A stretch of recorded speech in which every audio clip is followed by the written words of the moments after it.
Alléluia. Est-ce que nous pouvons acclamer encore notre Dieu? J'aimerais que nous puissions acclamer le Seigneur qui vit, c'est vrai. C'est lui qui est actif, c'est vrai. C'est lui qui contrôle tout. Il est bon, il est merveilleux. Et bienvenue à tous ceux qui sont en train de nous suivre. Et sans plus tarder, nous entrons dans le moment où nous allons écouter la parole de Dieu.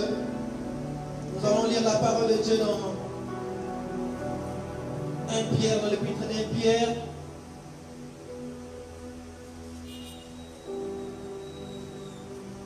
Pierre, chapitre 3, du verset 12.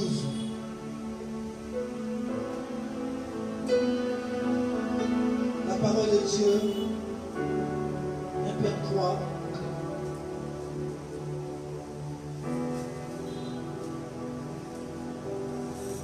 Pierre 3, chapitre 12.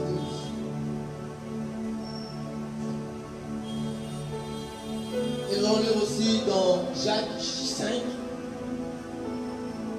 chapitre 15, du verset chapitre 5, verset 15 à 16. Lisons la parole de Dieu, 1 Pierre 3, 12.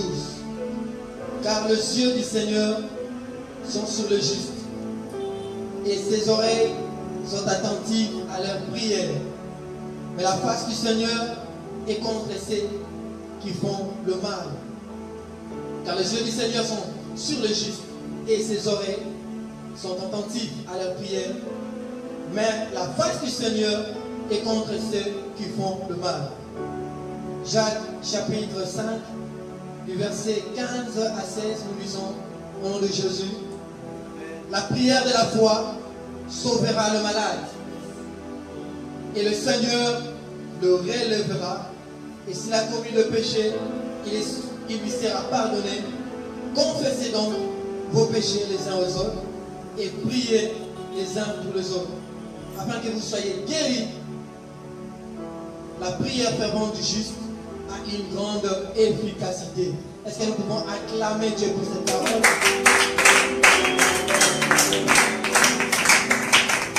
Alors, ce soir, nous allons parler de deux éléments qui font en sorte qu'une prière puisse être efficace. Deux éléments qui font en sorte que nous puissions avoir un retour positif, ou communément appelé exaucement. Alléluia. Alors, nul ignore que notre grand thème est la prière fervente du juste. Alors, j'aimerais qu'on puisse comprendre ensemble avec nous ici, qu'est-ce qu'est la prière.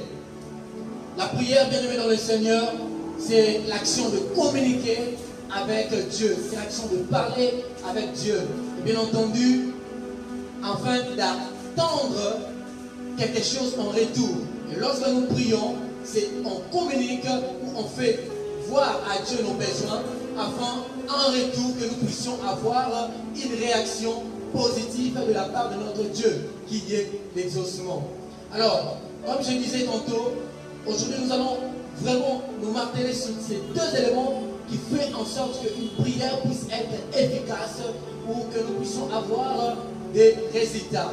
Alors, la première de ces choses est la prière de la repentance. Dites avec moi la prière de la repentance. Alors c'est quoi la repentance? La repentance, c'est le fait de s'humilier, c'est le fait de se repentir, c'est le fait de revenir à Dieu, c'est le fait de reconnaître amèrement ou de regretter ses défauts, ses péchés, ses iniquités. Bien-aimé dans le Seigneur, il est aberrant qu'un homme qui vient devant Dieu, il commence par demander d'abord la santé, il commence à demander la protection divine, il commence à demander la richesse, il commence à demander toutes ces choses qui sont terrestres, mais sans pour autant débiter ou au préalable se repentir ou faire une prière de la repentance. La prière de la repentance, bien aimé dans le Seigneur, la parole de Dieu nous dit dans 1 Pierre chapitre 3 du verset 5, du verset 12, car le ciel du Seigneur est attentif sur le juste. Et il y a quelque chose qui a traversé mon esprit. Et la parole dit encore en précisant que les oreilles de l'Éternel est fermée, ne sont pas attentives à celui qui n'est pas juste. Et il continue, il poursuit en disant, car la face du Seigneur est contre ceux qui font le mal. Et nous allons comprendre qu'il y a des prières que Dieu ne peut pas écouter. Et parce que dans Habakkuk, la parole de Dieu nous dit que le ciel de l'Éternel est tellement pur et il voit l'iniquité, pour voir l'iniquité. Et lorsque quelqu'un qui vient avec ce péché et qui commence à demander la protection et qui commence à demander la richesse, Dieu ne va pas l'écouter, mais Dieu sera vraiment figé, focalisé à regarder le péché, parce que le péché devant le ciel de Dieu crie, le péché devant le ciel de Dieu vraiment fait du bruit terrible que cela empêche à Dieu d'écouter. Et nous pouvons prendre le cas de Sodome et Gomorrhe. Et Dieu est en train de parler à Abraham en disant ceci, que j'ai entendu qu'il y a de bruits qui sont montés, le bruit du péché qui sont montés vers moi. Alléluia. C'est quelqu'un qui est avec moi. Et pour dire bien aimé dans le Seigneur que Dieu ne peut pas accueillir une prière d'une personne qui vient et qui ne se répond pas. Et il dit dans sa parole, confessez vos péchés. Confessez vos péchés. Je suis juste et fidèle de pardonner toutes vos iniquités. Bien aimé dans le Seigneur, j'aimerais éclaircir à quelqu'un que Dieu n'aime pas le péché. Et les gens vont dire peut-être qu'en disant cela, est-ce que Dieu n'aime pas vraiment une personne qui est en train de pécher? Je voudrais dire à quelqu'un qui a une nuance. Dieu aime le pécheur, mais il n'aime pas le péché. Et voilà pourquoi, par son amour, il donne toujours une seconde chance. Je voudrais dire à quelqu'un que lorsque l'humanité est en désespoir, lorsque l'humanité est dans une situation compliquée, Dieu a toujours une voix. Et voilà la voix de Dieu. Il dit dans sa parole, confessez vos péchés. Et il dit, je suis juste et fidèle pour pardonner toutes vos iniquités. Je voudrais dire à quelqu'un que lorsque tu confesses le péché, cela dit justement que tu reconnais que tu es un pécheur. Et lorsque quelqu'un reconnaît qu'il est pécheur, il entre directement dans le rang de ceux qui sont justes. Pourquoi? Parce que la Bible dit, malheur à celui qui cache ses transgressions. Parce que celui qui cache ses transgressions, il est comparable au diable. C'est quelqu'un qui est hypocrite. C'est quelqu'un qui est involontaire. C'est quelqu'un qui ne reconnaît pas qu'il est pécheur. Mais quelqu'un qui confesse ses péchés, directement, il devient quelqu'un qui a la vérité en lui. Il reconnaît. Il dit, Père, j'ai péché.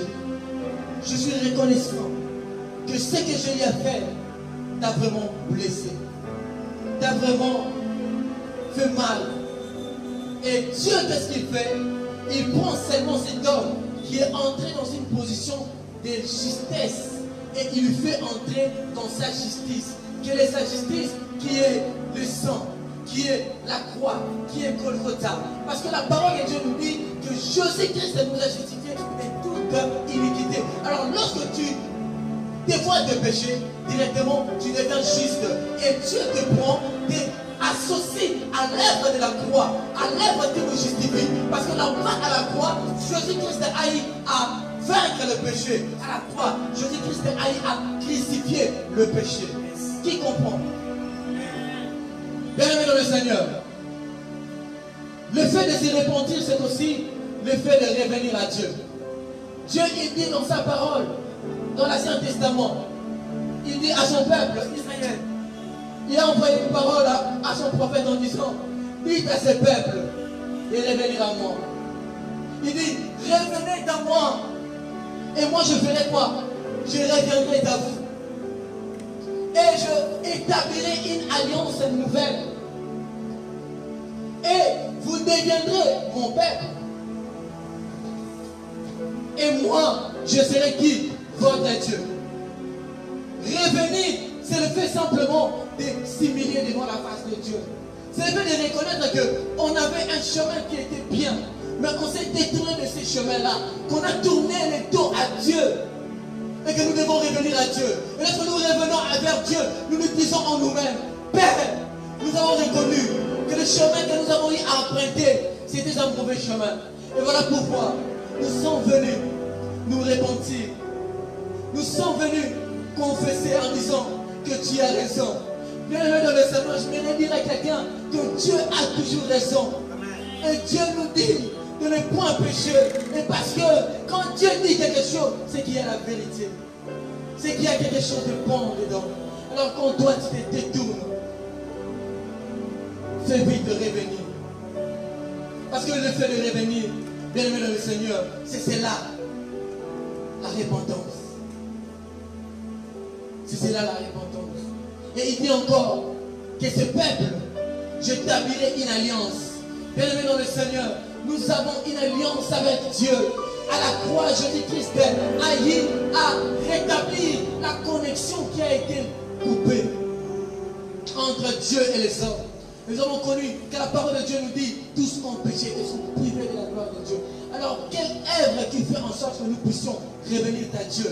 C'est la croix, c'est l'œuvre de la croix. Et lorsque nous nous repentons, bien aimé dans le Seigneur, directement, il y a le sang de Jésus-Christ qui vient nous justifier.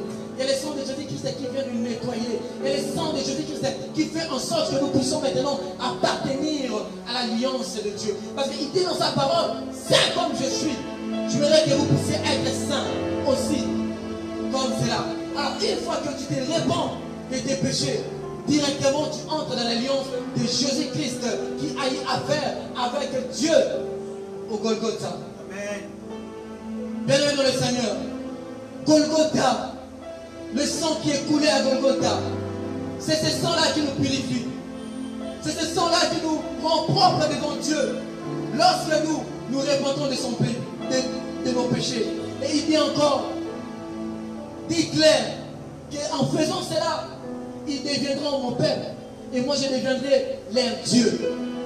La parole de Dieu nous dit, bien-aimé dans le Seigneur, que en mon nom, vous demanderez des choses en mon nom et vous verrez cela s'accomplir. Tu ne peux pas demander quelque chose et voir cela s'accomplir sans pour autant être dans l'alliance avec Dieu. Alors l'alliance avec Dieu, nous l'entrons lorsque nous nous repentons. Nous l'entrons lorsque nous entrons dans la plénitude de cette œuvre. Et car à la croix, lorsque le sang est coulé, la Bible dit que la voile a été déchirée. Yes. Et pour qu'il y ait une connexion fiable, pour qu'il le Wi-Fi puisse bien fonctionner, pour qu'il n'y ait pas de déconnexion. Et lorsque tu te réponds, la connexion entre nous et Dieu devient fluide. Bien-aimé dans le Seigneur, si tu vis dans la sanctification, si tu vis dans une vie de continuelle repentant, tu verras que tu prieras et les malades seront guéris. Tu verras que tu prieras, tu ne feras même pas des efforts. Tu lèveras seulement ta main et les choses vont se passer. Pourquoi? Parce que la voile a été déchirée. Par cette œuvre de la croix, et le sang nous justifie. Et le sang nous rend propres. Et le sang nous fait entrer dans l'alliance. Et le sang nous rend comme Dieu. Et le sang nous fait asseoir dans le sanctuaire de Dieu. Et dans les conseils de Dieu. Bien-aimés dans le Seigneur, Dieu veut que nous puissions devenir justes. Vous allez dire que la Bible nous dit qu'il est impossible pour un homme d'être juste. Mais la parole de Dieu nous dit ici, bien-aimés dans le Seigneur, que ses yeux sont sur le juste. Pourquoi? Parce que Dieu, il sait qu'à cause de notre faiblesse charnelle, nous ne pouvons pas être permanents ou continuellement, nous ne pouvons pas être dans la plénitude, voilà les termes, dans la plénitude d'une sainteté. Voilà pourquoi il a mis en notre faveur la repentance. Pour qu'à chaque fois que nous tombons, que nous puissions nous relever. Et par cela, nous deviendrons justes. Et lorsque nous demanderons des choses, Dieu va nous exaucer. Il y a un jour, nous avons reçu quelqu'un au niveau de l'église. commencé à prier pour ce cas. C'était un cas de la maladie. On a prié, mais rien ne s'est passé. Et l'Esprit de Dieu nous dit de dire à cet homme de se repentir de ses péchés. C'est-à-dire à commettre un péché et qui fait en sorte qu'il soit béni par cette genre de maladie. Et après, quand nous l'avons dit, il s'est repenti et du coup, nous avons vu le miracle. Et cet homme-là, il était guéri. Bien-aimé dans le Seigneur, il y a d'autres réponses qui surviennent simplement lorsqu'on se décide d'être reconnaissant, lorsqu'on se décide de se repentir, lorsqu'on se décide de confesser nos péchés. Je voudrais dire à quelqu'un que la parole de Dieu nous dit dans Jacques 5, verset 15, 16, confessez vos péchés les uns aux autres.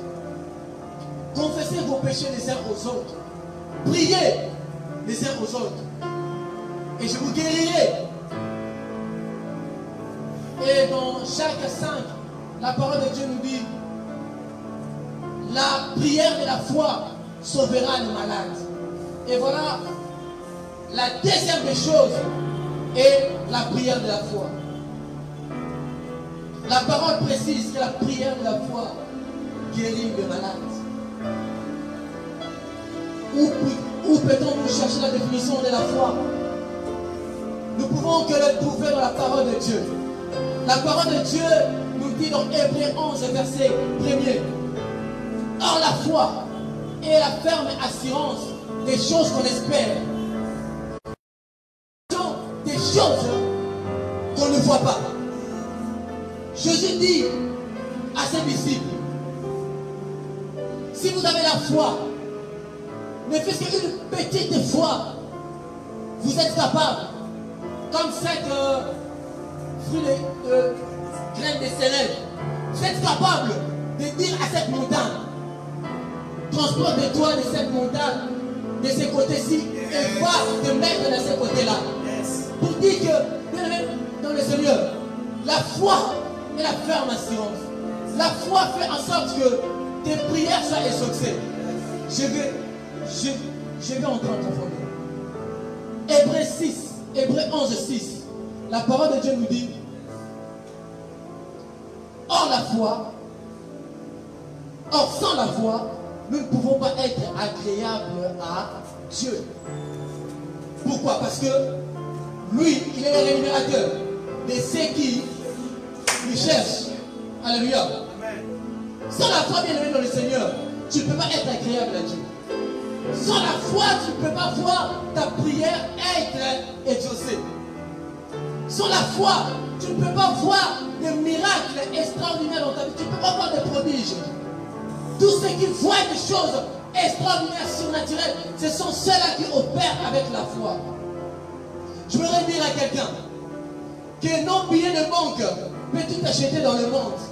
Nos billets de banque en papier peuvent acheter la vie, peuvent acheter la nourriture, peuvent acheter je ne sais pas quoi. Mais il y a des choses que ces billets-là ne peuvent pas acheter.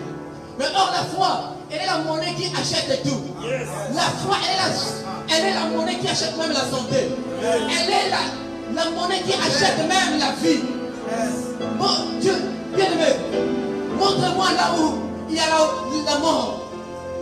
Je te montrerai la foi qui est capable de remettre la vie à ce corps inerte.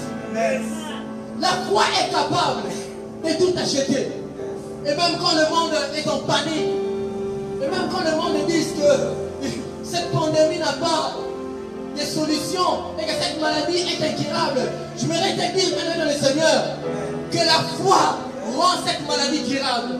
Yes. La foi en Jésus rend tout capable.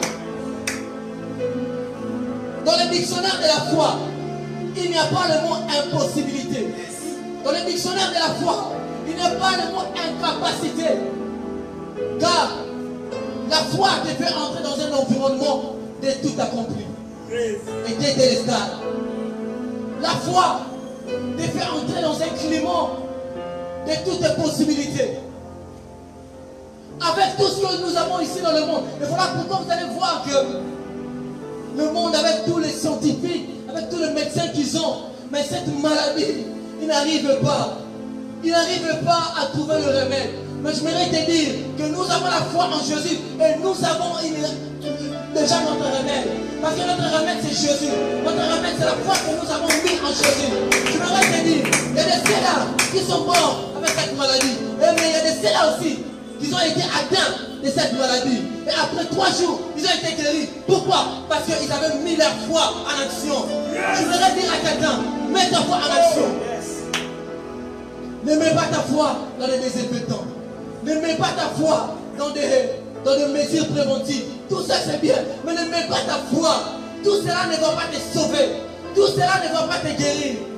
Je voudrais dire à quelqu'un, il y a une image qui m'a fait une grande colère. Et j'ai vu quelqu'un a dessiné, quelqu'un qui avait le corona. Et il vient chez un pasteur. Il dit, pasteur, prie pour moi, pasteur. J'ai cette maladie. Et le pasteur s'est enfui. Là, c'est dans cette vidéo. Mais ça m'a mis une colère grave. Ça m'a mis une colère grave. Ces jours-ci, j'ai commencé à prier pendant des heures. J'ai commencé à pleurer. J'ai commencé à pleurer en disant, Dieu, nous avons prié pour des malades. Et les malades, ils étaient guéris. Mais qu'est-ce que les gens vont croire? Ils vont se dire, bon, c'est à cause des médicaments qu'ils prennent après la prière que c'est ce médicament-là qui les guérissent. Je me suis dit, Jésus, où es-tu? Et Jésus m'a dit, il m'a donné seulement une réponse. La prière de la foi sauvera les malades. J'ai entendu cela, la prière de la foi sauvera les malades. Bien-aimé dans le Seigneur. Et cette femme qui avait une perte pendant 12 ans de sang, elle se disait en elle-même que si seulement je touche le pan de sa robe, je serai guéri. Et bien, voyons un peu l'environnement où il était. Il y avait beaucoup de gens. Il y avait beaucoup de gens. Il y avait beaucoup de gens qui touchaient Jésus. Il y avait beaucoup de gens qui se frottaient même avec Jésus, qui se bousculaient avec Jésus. Mais qu'est-ce qui a fait que cette femme-là puisse recevoir son miracle? Mais le disciple et les gens qui étaient autour, ils avaient aussi des problèmes. Mais pourquoi seulement on mentionne cette femme? Pourquoi cette femme, elle avait la foi? Elle se disait en elle-même. Elle avait une espérance, des choses qu'elle n'a même pas encore vues. Et la parole de Dieu nous dit que cette femme a eu à perdre tout son argent chez le médecin, chez les laboratoires, dans les médicaments, mais il n'y avait pas de solution. Mais en touchant seulement la pente de la robe de Dieu, elle était guérie. Je voudrais dire à quelqu'un, tu dois avoir la foi. La foi est capable. Et j'aime aussi relater cette histoire où on voit cet homme, les centeniers romains. Et le centenier qui rencontre Jésus dans son chemin en disant, Jésus, j'ai un serviteur qui est malade chez moi. Et Jésus lui dit, partons, je vais aller guérir qui? Ton serviteur à la maison. Et cet homme-là a refusé, a dit non. Pourquoi? Parce que moi je sais qu'une simple parole venant de toi est capable de faire beaucoup de dégâts. Est capable de faire beaucoup d'impact. Même si je ne me déplace pas, même si tu ne te déplaces pas, tu es capable, avec une seule parole, de guérir mon serviteur. Et Jésus dit, en Israël, je n'ai pas vu une foi plus grande. Oh. Il n'a pas dit chez Élie. Il n'a pas dit, bien-aimé le Seigneur, chez Jean-Baptiste. Il n'a pas dit chez Élisée. Il n'a pas dit, mais il a dit à cet homme. Donc on ne connaît même pas l'origine. Bien-aimé le Seigneur, je voudrais te dire, aie la foi en Jésus. Jésus-Christ est capable de tout. Jésus-Christ est capable de tout. Non, t'as pas, toi qui es en train de me suivre. Je voudrais te dire ceci. Il y a quelqu'un qui est dans ta famille qui est malade de ce coronavirus. Tu as perdu l'espoir en disant que cette maladie va finir ma famille, va finir la personne que j'aime tant. Mais je voudrais te dire, n'entends même pas qu'un serviteur de Dieu vient de l'endroit où ton frère est. Touche seulement par la prière touche seulement sa vie par la prière, même en distance, elle sera guérie. Et la personne, elle sera guérie. Bien aimé dans le Seigneur. Afin de chuter, pas encore, je vais chuter dans quelques minutes. Et je voudrais, avant de chuter, dire ces mots. Il y a de ces choses où nous avons la révélation de Dieu, où Dieu nous dit, bon, homme de Dieu, va, prie pour cet homme, touche-lui à la tête, touche-lui aux mains, touche-lui là où il fait mal. Nous avons, il y a des sortes de prières dans la foi. Il y a la prière poussée par les directives, où on est conduit par l'Esprit de Dieu de prier pour une personne. Mais il y a aussi des prières où on n'attend pas la permission de Dieu. Je dis, il y a aussi des prières où on n'attend pas la permission de Dieu. Mais la prière là vient à partir d'une colère. Et cette colère là, je le nomme la colère de la foi. Je voudrais dire à quelqu'un que ce soir, Dieu est en train de remplir dans beaucoup de gens la colère de la foi. Et cette colère, quand tu regarderas une image, quand tu regarderas une vidéo qui est en train de citer notre Dieu, tu diras, où sont ces malades? Je suis capable d'aller là-bas, prier pour eux, ils seront guéris. Pourquoi? Parce que Jésus-Christ est fidèle, Jésus-Christ est vivant, il n'est pas mort. Et il y a un homme qui a utilisé la colère de la foi dans la Bible. J'aime cette personne, le prophète Élie. Il a utilisé la colère. Il a vu comment est-ce que le peuple d'Israël, le peuple de Dieu était profané. Il y avait le prophète Abad, il y avait cette fille, cette femme Jézabel qui m'a... Et l'homme de Dieu a dit non, nous sommes le peuple de Dieu. Et il y a une grande colère. Élie n'avait pas écouté Dieu avant de dire cette parole. Élie n'avait pas écouté Dieu. Ce n'était pas quelque chose que Dieu l'avait envoyé. Mais Élie a développé en lui la colère en disant, tiens, ces prophètes, ils disent que leur Dieu est le Dieu vivant. Il dit, à partir d'aujourd'hui, il n'aura pas plu en Israël. À partir d'aujourd'hui, il ne va plus pleuvoir en Israël. Et bien le Seigneur, il y avait une grande famine qui était entrée en Israël. Pourquoi? Parce que Élie avait eu à développer, il avait eu à extérioriser la colère de la foi. Et il n'y avait pas eu plus. Et nous avons bien aimé le Seigneur. Et de ces choses, si je dis ça ici, les gens vont nous voir comme si nous sommes des meurtriers. La colère de la foi est capable de tuer celui qui... La colère de la foi est capable.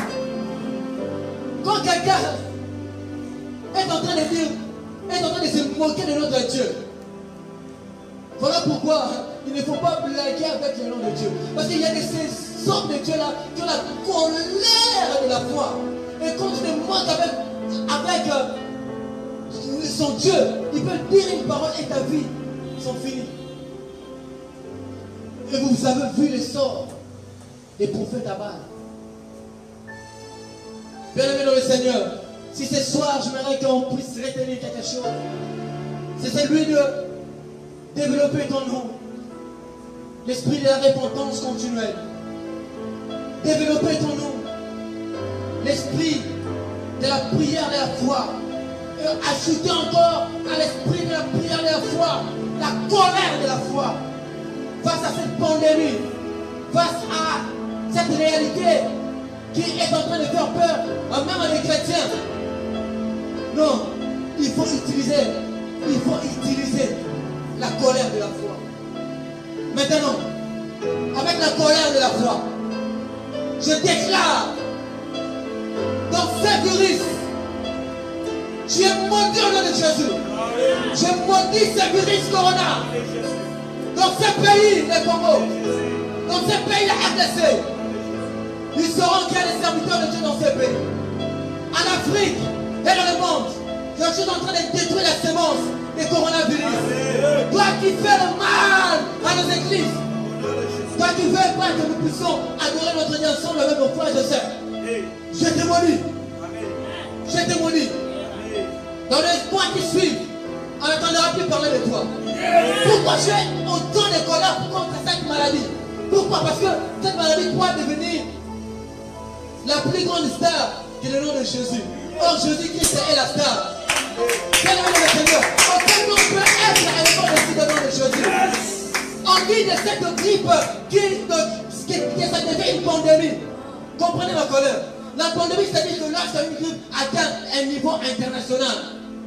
Or, c'est lui qui est au niveau international et qui dépasse le niveau international et qui va même dans les galaxies, dans le Voie lactée, même dans l'univers entier. C'est notre Dieu.